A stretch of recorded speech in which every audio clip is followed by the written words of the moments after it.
একটা ভয়ঙ্কর হাদিস বলেছেন। এই হাদিসটা যতবার পড়ি থরথর করে আত্মাটা কাঁপে।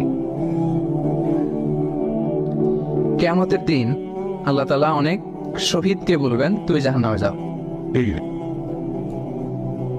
সে বলবে, আল্লাহ আমি জাহান্নামে যাবো, আমি তো রক্ত দিয়েছি তোমার জন্য, লিইলাই কালিমাতিল্লাহ, আমার দেহের তাজা রক্ত দিয়ে আমি শহীদ হয়েছি, জানাজা ছাড়া আমার দাফন হয়েছে, আমি তো জান্নাতে যাব। আল্লাহ বলবে, না, তুমি শহীদ হয়েছ এই কারণে যে লোকজন তোমাকে বীর বলবে, বীর, বাহাদুর। তো দুনিয়াতে তো তোমার বাহাদুর বলছে, তো তোমারে বিশাল যোদ্ধা ছিল, বাহাদুর ছিল, খেতাব তো তুমি পেয়েছো, আমার কাছে কিচ্ছু নেই, জাহান্নামে যাও, go to the hell fire. অনেক দানশীলকে আল্লাহ বলবে জাহান্নামে যাও। সে বলবে, আল্লাহ আমি জাহান্নামে যাব, আমি তো মসজিদ, মাদ্রাসা, এতিমখানা, বৃদ্ধাশ্রম এমন কিছু নাই যে বাকি রাখছি, শত শত মসজিদ আমি করেছি, আমি কেন জাহান্নামে যাব? আল্লাহ বলবে, না, তুমি দান করেছিলে এই জন্য যে লোকজন তোমার দানশীল বলবে, দানবীর বলবে, আদেম তাই বলবে, ওটা তো তোমাকে বলা হয়েছে, জাহান্নামে যাও, আমার কাছে কি চাও, go to the hell fire. সেদিন আল্লাহ তাআলা অনেক আলেমকে ডাকবেন, অনেক দাঈদেরকে ডাকবেন, অনেক দুআত ইলাল্লাহদের তিনি ডাকবেন। Because of Allah, you have to open budgeting the public arena. And then go to public arena. সেদিন অনেক দুআত ইলাল্লাহদেরকে ডেকে আল্লাহ বলবেন যে তুমি জাহান্নামে যাবে। সে বলবে, আল্লাহ কেন? আমি মানুষকে কোরআন শিখিয়েছি, আমি মানুষকে হাদিস শিখিয়েছি, আমার কথা শুনে অনেক নামাজ পড়েছে, আমার কথা শুনে অনেকে দাড়ি রেখেছে, আগে সুদ খেত, আমার কথা শুনে সুদ বন্ধ করেছে, আমার কথা শুনে তো আল্লাহ এরা নামাজি হয়ে গিয়েছে। দ্য এন্টায়ার সোসাইটি সুদ বন্ধ করেছে, নামাজ ধরেছে, তারা ফরজ যাকাত দিত, আল্লাহ আমি কেন জাহান্নামে যাব? আল্লাহ বলবেন, তুমি এই দাওয়াতি কাজ করেছো, লোকজন তোমাকে বড় আলেম বলবে, লোকজন তোমাকে বড় সেলিব্রিটি বলবে, লোকজন তোমার নামে তাকবীর দিবে, তোমাকে বড় আলেম বলবে, বড় দাঈ বলবে। এটা তো বলা হতো তোমাকে দুনিয়াতে, আল্লাহ না বলে ডাকা হতো তোমাকে, বাহারুল উলুম বলা হতো তোমাকে, জ্ঞানের সাগর, অনেক বড় দাঈ, অনেক বড় সেলিব্রিটি তোমাকে বলা হতো এই দুনিয়াতে। তো যা চেয়েছো তা তো পেয়েছো, আমার কাছে কি চাও? আমার কাছে তোমার জন্য কিছু নাই, go to the hell fire, তুই জাহান্নামে যাও। আল্লাহ ওইরকম আলেম হওয়া থেকে আমাদেরকে তুমি বাঁচাও, ওইরকম দাঈ হওয়া থেকে তুমি আমাদেরকে বাঁচাবো। আল্লাহ লোক দেখানো মানসিকতা, এই শো অফ থেকে আল্লাহ তুমি আমাদেরকে হেফাজত করো। তাহলে 4 নাম্বার যে রোগ আমরা চিনে ফেলছি না, এটার নাম কি? রিয়া। নামাজ পড়তেছি, মানুষ আমার বড় মুসল্লি বলে, হজ করে আসছি যেন আমার নামের আগে আলহাজ লাগায়, যাকাত দিচ্ছি, যাকাতের শাড়ি লুঙ্গি দানবীর শিল্পপতি এটা যেন বলে, জিহাদের ময়দানে গিয়েছি, ইসলামের জন্য মিছিল দিচ্ছি, যাতে মিডিয়াতে আমাকে সবার আগে দেখা যায়। আল্লাহ বলবে, go to the hell fire, জাহান্নামে যাও। এগুলো একটাও আমার জন্য করো নাই, তুমি যা চেয়েছিলে দুনিয়াতে তুমি সেটা পেয়েছো, আমার কাছে কিচ্ছু নাই আমার কাছে তোমার জন্য, যাও। আল্লাহ এরকম দানশীল হওয়া থেকে, এরকম আলেম হওয়া থেকে, এরকম বীরত্ব দেখানো থেকে আল্লাহ তুমি আমাদেরকে হেফাজত করো না। আল্লাহ রিয়া থেকে আমাদের এই কলবটাকে তুমি মুক্ত করো। আল্লাহ আমরা যা করবো কেবলমাত্র শুধুমাত্র তোমার সন্তুষ্টির জন্য, তোমাকে দেখানোর জন্য যেন করতে পারে, আল্লাহ তুমি তৌফিক দান করো।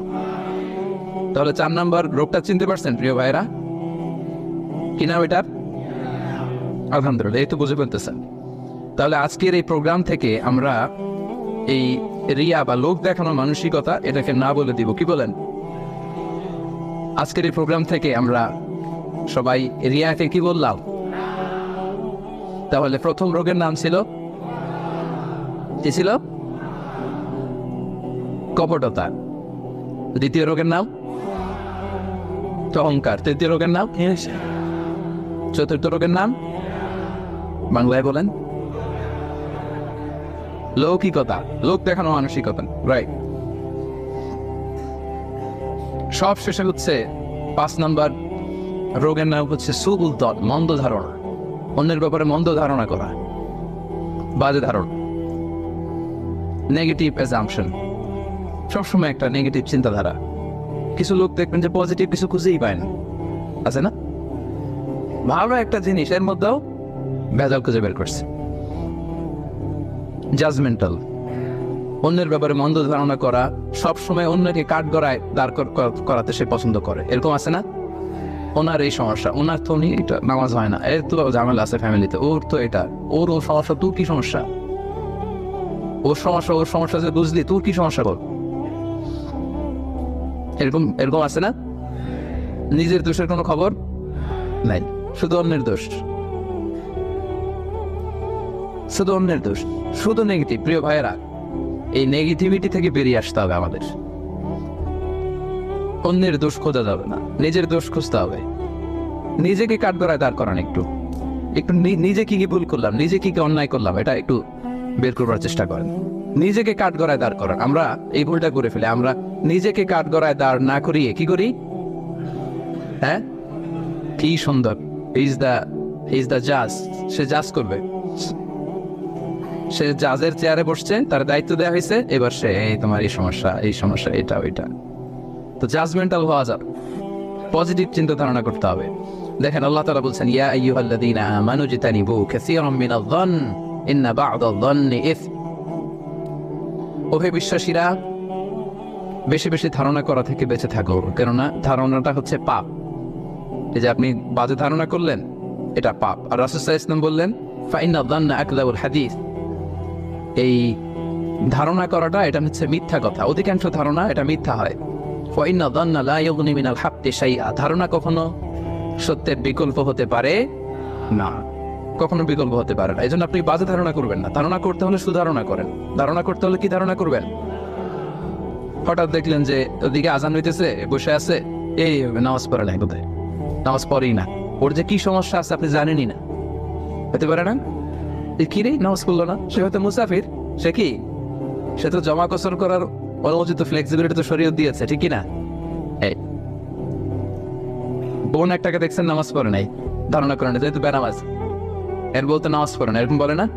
হয়তো মেনস্ট্রুয়েশনাল পিরিয়ড চলছে, তার পিরিয়ডের কারণে তো সে নামাজ পড়তে পারবে না। আপনার বন্ধুকে দেখলেন বোরকা পরা এক মহিলার সাথে যাচ্ছে, দিক দিয়ে একটা মেয়ের সাথে, ইয়াং বোরকা পরা, এই তো বাজে ধারণা শুরু, মামাই তো একেবারে কাজ করে ফেলাইছে। হ্যাঁ, বলে না এরকম? মামাই তো একেবারে কাজ বানাই দিচ্ছে। আল্লাহ আকবার। এই যে আপনি ধারণা করলেন, আপনার গুনার পাল্লাটা ভারী করলেন। এই মেয়েটা তার আপন বোন হতে পারে কি পারে না? আসতে বললেন যে পারে কি পারে না? তার আপন ভাগ্নি হতে পারে কি পারে না? এই যে আপনি মন্দ ধারণা করছেন, মানে যাই দেখি আমরা খালি চোখে, এটা কিন্তু সব বাস্তবতা না। Something could be strange behind the scene, এর বিপরীতে এমন কিছু আছে, ওটা আমি জানি না হিস্ট্রিটা। এজন্য আপনি সুধারণা করবেন। কি করবেন? সবসময় সুধারণা করবেন। এই মন্দ ধারণা, বাজে ধারণা, অনেকে এরকম কিছু দেখলেই, বিয়ে করার পরে একটা ঘড়ি হাতে দেখলেই এটা বোধহয় যৌতুক দিছে, বোধহয় পুলিশ অফিসার একটা গাড়ি কিনছে বা ফ্ল্যাট কিনছে, এই তো ঘুষের টাকা দিয়ে বানায় ফেলছে। পুলিশ অফিসার মানেই কি সবাই ঘুষ খায়? ঘুষ খায় একটা বড় সংখ্যক, কিন্তু এখনো অনেক সৎ পুলিশ অফিসার আমার দেশে আছে না? নাই? আছে, এখনো আছে। আপনি মন্দ ধারণা করে গুনার পাল্লা ভারী করবেন না। তাহলে এই মন্দ ধারণাকেও আজকের প্রোগ্রাম থেকে আমরা কি বলে দিলাম? আচ্ছা ঠিক আছে, এই যে রোগ যে হয়েছে, রোগ নিয়ে বসে থাকা ভালো না, ট্রিটমেন্ট করতে হবে। আসেন চিকিৎসা শুরু করে দিই। 1 নম্বরে চিকিৎসা তাকওয়া আল্লাহ, আল্লাহর ভয় লাগবে। এখানে কি লাগবে? আল্লাহর ভয়। আল্লাহর ভয় যাদের হৃদয়ে থাকে, তাদের হৃদয়ে কখনো কি হয় না? পথ ভুলে যায় না। যাদের হৃদয়ে আছে আল্লাহর ভয়, তারা কবু পথ ভুলে যায় না। আল্লাহর প্রেম ছাড়া এই দুনিয়া মানে কারো কাছে কোনো কিছু চায় না। রাতের আধারে যারা খেতে রাতে রয়, দু চোখের স্রোতে নদী যেন বয়। চলনার গাছানি যত আসুক, পেছনে ফিরে সে তাকায় না। সবাই করেন, যাদের হৃদয়ে আছে আল্লাহর ভয় তারা কবু পথ করে যায় না। আল্লাহর প্রেমী ছাড়া কারো কাছে কোনো কিছু চায় না। আলহামদুলিল্লাহ বলেন, আমরা যেন সেই পথের পথিক হতে পারি। আমরা পড়ি আমিন। তাহলে রোগ নিয়ে বসে থাকা ভালো না, দ্রুত চিকিৎসা করা দরকার। যে এই 5টা রোগ যে বললাম, এটা আপনার কলকে, হৃদয়কে ড্যামেজ করে দেয়। এই ড্যামেজ থেকে বাঁচবেন 1 নম্বর হচ্ছে আল্লাহর ভয়। কারণ রাফিজ ইসলাম বলেছেন, আত্তাকওয়া হাহুনা, আত্তাকওয়া হাহুনা, তাকওয়া হাহুনা। তাকওয়া থাকে কোথায়? এই কলবে। তো এই তাকওয়ার যদি এখানে বসাইতে পারেন, তাহলে এই কলবে কোনোদিন কলুষতা, নোংরামে স্থান পাবে?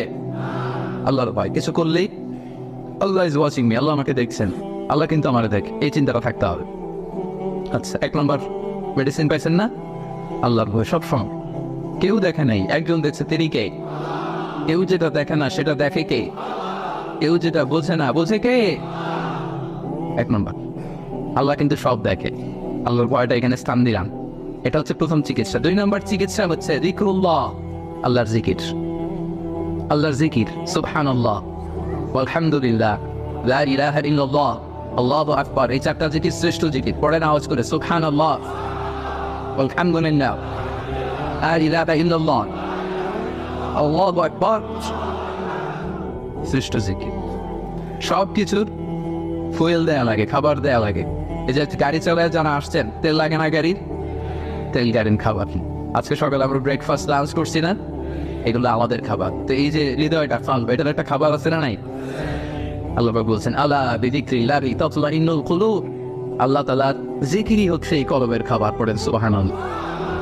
আল্লাহর জিকির দিয়ে এই কলব প্রশান্ত হয়, আপনার আত্মাটা প্রশান্ত হবে। রাসূল সাল্লাল্লাহু আলাইহি ওয়াসাল্লাম বলেন, শাইতানু জাসিমুন আলা কলবি ইবনে আদম। শয়তান হাঁটু গেড়ে মানুষের কলবে খামচি মেরে বসে থাকে। ফাইদা যাকারাল্লাহ খানাসা। যখন মানুষ আল্লাহর জিকির করে, শয়তান দৌড়ে পালায়। ওয়াইদা গাফালা ওয়াসওয়াসা। আর গাফিল হলেই এসে আবার ওয়াসওয়াসা শুরু করে। তাহলে সব সময় আমরা জিকির করতে থাকবো। লা ইয়াজালু লিসানুকা রাতাবাম মিন যিকরিল্লাহ। আল্লাহ রাসূল সাল্লাল্লাহু আলাইহি ওয়াসাল্লাম বলেছেন, 1 মুহূর্তের জন্য যেন তোমার জিহ্বাটা আল্লাহর জিকির থেকে খালি না থাকে। এটা আল্লাহর জিকির দিয়ে জিহ্বাটাকে সিক্ত রাখো।